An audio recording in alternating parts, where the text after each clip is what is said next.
एक शांत छोटे से गांव में, जहां जीवन की धारा धीमी बहती थी, वहां एक बहुत ही सीधी सादी और धर्मपरायण बूढ़ी माँ रहती थी। हर वर्ष कार्तिक मास आते ही उनका मन भगवान की भक्ति में लीन हो जाता था और वे पूरे श्रद्धा भाव से कार्तिक का पवित्र व्रत रखती थीं। उनकी इस निष्ठा और भक्ति से प्रसन्न होकर स्वयं द्वारकाधीश भगवान कृष्ण एक नन्हे बालक के रूप में हर रोज चुपचाप उनके घर आते और उनके लिए गर्मा गर्म खिचड़ी से भरा एक कटोरा रख जाते। ये बूढ़ी माँ के लिए भगवान का प्रसाद था, जिसे पाकर उनका दिन बन जाता था। लेकिन पास ही रहने वाली एक पड़ोसन इस चमत्कार को देखकर भीतर ही भीतर ईर्ष्या की आग में जलती थी। वह सोचती, इस बुढ़िया का तो कोई नहीं, फिर भी इसे रोज रोज स्वादिष्ट खिचड़ी कहाँ से मिल जाती है? ये तो अन्याय है। एक शुभ दिन बूढ़ी माँ कार्तिक मास का पवित्र स्नान करने के लिए गंगा तट पर गईं। उसी दौरान अपनी भक्त की सेवा करने के लिए भगवान कृष्ण फिर से उनके घर पर खिचड़ी रख गए। पड़ोसन ने यह देख लिया कि बूढ़ी माँ घर पर नहीं है और देहरी पर प्रसाद का कटोरा रखा है। उसके मन में ईर्ष्या का ऐसा भाव जागा कि उसने आव देखा ना ताव, चुपके से वह खिचड़ी का कटोरा उठाया और घर के पिछवाड़े जाकर बिना कुछ सोचे समझे उस पवित्र प्रसाद को एक झाड़ी में फेंक आई। उसे लगा कि ऐसा करके वह बूढ़ी माँ को सबक सिखाएगी।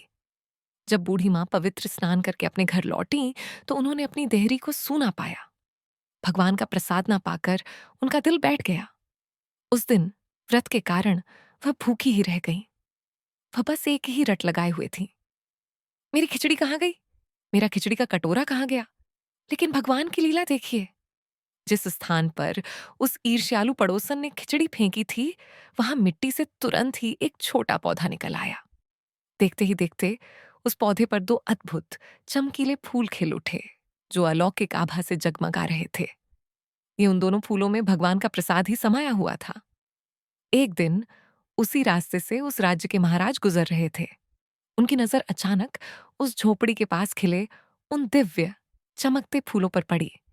राजा ने तुरंत घोड़े को रोका, उन्हें तोड़ा और बड़े ही आदर से राजमहल ले आए। उन्होंने वे फूल अपनी रानी को दिए। रानी ने जैसे ही उनकी सुगंध ली, वह गर्भवती हो गई और कुछ समय बाद उन्होंने दो जुड़वां पुत्रों को जन्म दिया। वे दोनों राजकुमार बड़े तो हो गए, पर वे किसी से भी बात नहीं करते थे। वे हमेशा मौन रहते। लेकिन जब भी वे शिकार पर निकलते तो रास्ते में उन्हें वही बूढ़ी माँ मिलती, जो अभी भी दुख में यही कह रही होती, मेरी खिचड़ी कहाँ गई, मेरा बेला कटोरा कहाँ गया? बुढ़िया की ये बात सुनकर हर बार दोनों राजकुमारों का मौन टूट जाता और वे एक ही स्वर में कहते, हम हैं तेरी खिचड़ी और हम हैं तेरा बेला। एक बार राजा के कानों में यह अद्भुत बात पड़ गई। उन्हें बड़ा आश्चर्य हुआ कि ये लड़के, जो किसी से एक शब्द भी नहीं बोलते, वे इस बूढ़ी माँ से कैसे बात कर रहे हैं।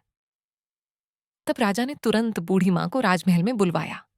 राजा ने पूछा, हे माँ, हमारे पुत्र किसी से नहीं बोलते, पर आपसे क्यों बोलते हैं? बूढ़ी माँ ने कहा कि उन्हें इसका कोई ज्ञान नहीं है। तब बूढ़ी माँ ने राजा को कार्तिक मास में रखे जाने वाले अपने व्रत की पूरी कहानी सुनाई। कैसे कृष्ण भगवान उन्हें रोज खिचड़ी दे जाते थे, कैसे एक दिन उन्हें वह प्रसाद नहीं मिला और वह बस कहाँ गई मेरी खिचड़ी और कहाँ गया मेरा बेला कहती रहीं। यह सुनकर दोनों राजकुमार आगे आए और राजा को पूरी सच्चाई बताई कि कैसे उनकी पड़ोसन ने खिचड़ी फेंक दी थी, जिससे दो फूल बने थे। उन फूलों के माध्यम से ही भगवान ने उन्हें पुत्र रूप में राजा के पास भेजा था। सारी बात सुनकर राजा और रानी की आंखों में आंसू आ गए। उन्हें समझ आ गया कि यह तो स्वयं भगवान की लीला थी। राजा ने बूढ़ी माँ के चरणों में शीश नवाया और उन्हें अपनी माता का दर्जा दिया। उन्होंने बूढ़ी माँ को जीवन भर आदर और सम्मान के साथ राजमहल में ही रखा। ये कहानी हमें सिखाती है कि सच्ची भक्ति और विश्वास कभी व्यर्थ नहीं जाता और स्वयं कार्तिक महाराज अपने भक्तों की हर पुकार सुनते हैं, ठीक वैसे ही जैसे उन्होंने इस बूढ़ी माँ की सुनी। हे कार्तिक महाराज, जैसे आपने उस बुढ़िया की बात सुनी, वैसे ही आपका व्रत करने वालों की भी सुनना।